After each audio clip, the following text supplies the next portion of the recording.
Bonjour, on se retrouve aujourd'hui pour la suite du travail sur les puissances avec la correction des 4 exercices qui étaient à faire pour lundi. Le premier exercice est un exercice de substitution d'une expression littérale. Donc votre expression littérale c'était 2x au carré moins 5x au cube. Et l'objectif c'était de remplacer à chaque fois que l'on voyait la lettre x apparaître par la valeur numérique qui était proposée, donc 1, moins 1, 0 et moins 3. J'ai déjà préparé la substitution. Il nous reste juste à utiliser les règles opératoires pour pouvoir trouver le résultat. Pour la première, donc, nous avons 2 fois 1 au carré, donc priorité à la multiplication et avant tout à la puissance. 1 au carré, ça fait 1 et non pas 2.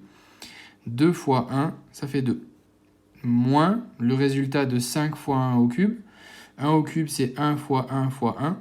Ce qui fait 1. 5 fois 1, 1, ça fait 5. On se retrouve donc à l'arrivée avec 2 moins 5 qui vaut moins 3. Même chose ici avec moins 1. Sauf que la difficulté, en tout cas l'écueil dans lequel il ne faut pas tomber, c'est qu'on a un signe moins et que donc selon la puissance, le résultat n'est pas le même. Quand on a un carré, pas de souci, ça reste un nombre positif, ça fait 1. Par contre ici, nous avons une puissance impaire, moins 1 fois moins 1 fois moins 1. Si vous avez le moindre doute, vous pouvez la détailler sur le côté. Ça fait plus 1. Mais le fait qu'il y ait un nombre impair de moins va donner un résultat finalement négatif. Donc là, on se retrouve avec 2 moins côte à côte et c'est là où il faut faire attention. 2 fois 1, ça fait 2. Moins 5 fois moins 1, ça devient plus 5. Donc le résultat final, c'est 7. Celle avec 0 est immédiate. Pourquoi ? Puisque 0 au carré, ça fait 0. 0 fois 2 fait également 0. Et 0 au cube fait aussi 0. N'importe quelle puissance de 0 fait 0 dans tous les cas. Donc on se retrouve avec 0 moins 0 qui fait également 0. Et enfin, moins 3. Pareil, on remplace x par moins 3 à chaque fois. Moins 3 au carré, ça fait 9. Donc 2 fois 9. Et moins 3 fois moins 3 fois moins 3, ça fait, et en tout cas multiplié par moins 5, on obtient un résultat de plus 135. 18 plus 135, ça fait un résultat final qui vaut 153. Voilà pour le premier exercice. Le numéro 2, c'est une application directe de la formule suivante. A puissance moins n, ça se transforme en une fraction de numérateur égal à 1 et dont le dénominateur c'est a puissance n. Donc vous voyez que de là à là, on a perdu le signe moins. Du coup, je vous ai préparé directement les résultats. 12 puissance moins 5, c'est 1 sur 12 puissance 5.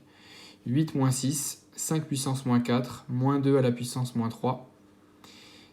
1 sur 0,8 puissance 7. 1 sur 1,3 puissance 3.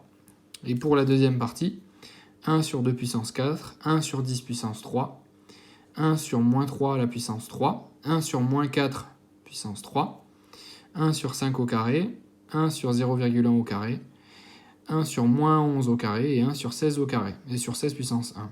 Alors là, la consigne ne nous demandait pas, n'imposait pas de faire ce calcul, c'est-à-dire d'aller finalement et de dire que là on aurait 1 sur 2 fois 2 fois 2 fois 2, 16, et de donner l'écriture décimale de 1/16e. Vous pouvez le faire, mais ce n'était pas demandé. Donc s'arrêter là était tout à fait acceptable. Le numéro 3. Le numéro 3, c'est un exercice d'enchaînement d'opérations qui regroupe et qui fait appel, en tout cas pour le petit b, aux fractions, à la 1 également, mais on va voir qu'on peut s'en sortir en voyant directement ce numérateur-là et ce dénominateur-là comme une division.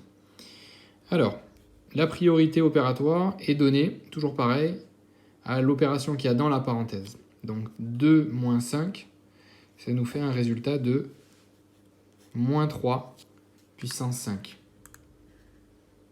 Ensuite, nous avons en bas notre 4 plus 5 qui est égal à 9. Donc nous devons ensuite effectuer la règle qui consiste à appliquer directement la puissance. La puissance se situe ici, moins 3 puissance 5. Ça nous donne un résultat de moins 243 que j'écris.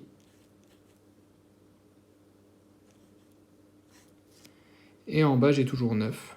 4 moins 243, ça fait 247 neuvième. J'avais préparé une ligne de plus, mais vous voyez qu'en fait, on peut s'arrêter là.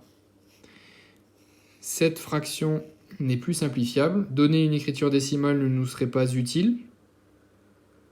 Et vous avez tout à fait le droit de vous arrêter là. La fraction est simplifiée au maximum. C'est tout à fait valable. Pour le deuxième, j'avais mis une petite aide. Le carré, lorsqu'il est appliqué à une fraction, s'applique à la fois au numérateur et au dénominateur. Du coup, ça devient 9 quarts, puisque 3 au carré, ça fait 9. 2 au carré, ça fait 4. Moins 1 tiers fois moins 5 demi.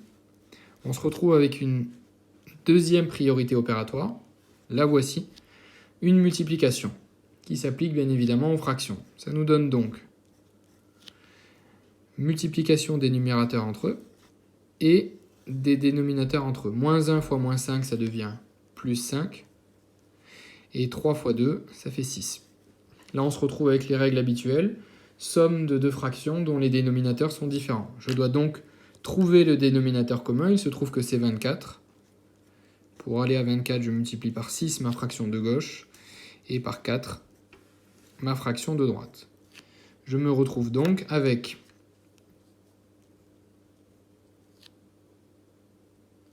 54 sur 24 plus 20 sur 24. Ce qui nous donne 74 sur 24. Alors cette fraction peut être bien évidemment simplifiée.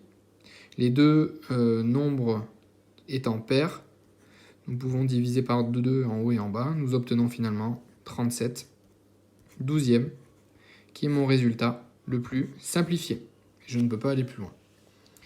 Et on termine avec le numéro 4. Numéro 4 qui était un petit problème sur une situation assez concrète. Vous avez au self le choix entre 2 entrées, 2 plats de protéines et 2 plats d'accompagnement. Donc je vous propose une solution qu'on présente sous la forme d'un arbre. Alors c'est une solution parmi tant d'autres. Ça permet de visualiser clairement la situation. Donc vous avez le choix entre 2 entrées.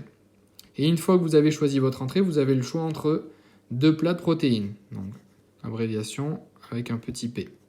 Et une fois que vous avez choisi votre plat protéiné, vous avez le choix entre 2 plats d'accompagnement. A et A. Et bien pour compter le nombre de situations différentes, il suffit de regarder le nombre finalement de chemins possibles. En voilà un, en voilà 2, en voilà un troisième, et ainsi de suite, 4, 5, 6, 7, 8. Donc finalement, nous avons 8 possibilités.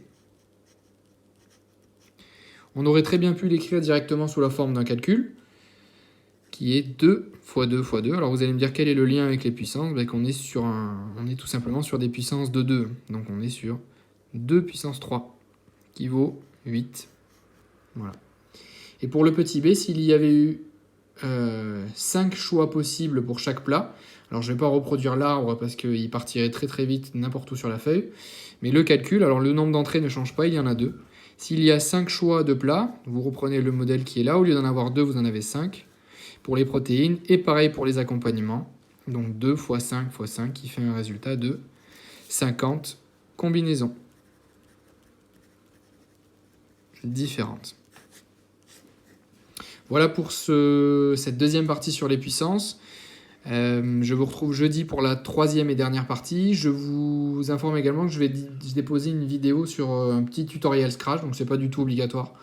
C'est pour vous si jamais ça vous intéresse. C'est sur la fleur de losange, c'est quelque chose qu'on a déjà vu en classe. Je vais remettre un tutoriel avec le dessin du losange sous forme de bloc et des petites répétitions pour faire tourner le losange avec différentes couleurs, différentes possibilités de gestion. Voilà. J'espère que cela vous aura été utile. Comme la dernière fois, je vous souhaite une bonne journée. Je vous dis à jeudi. Au revoir.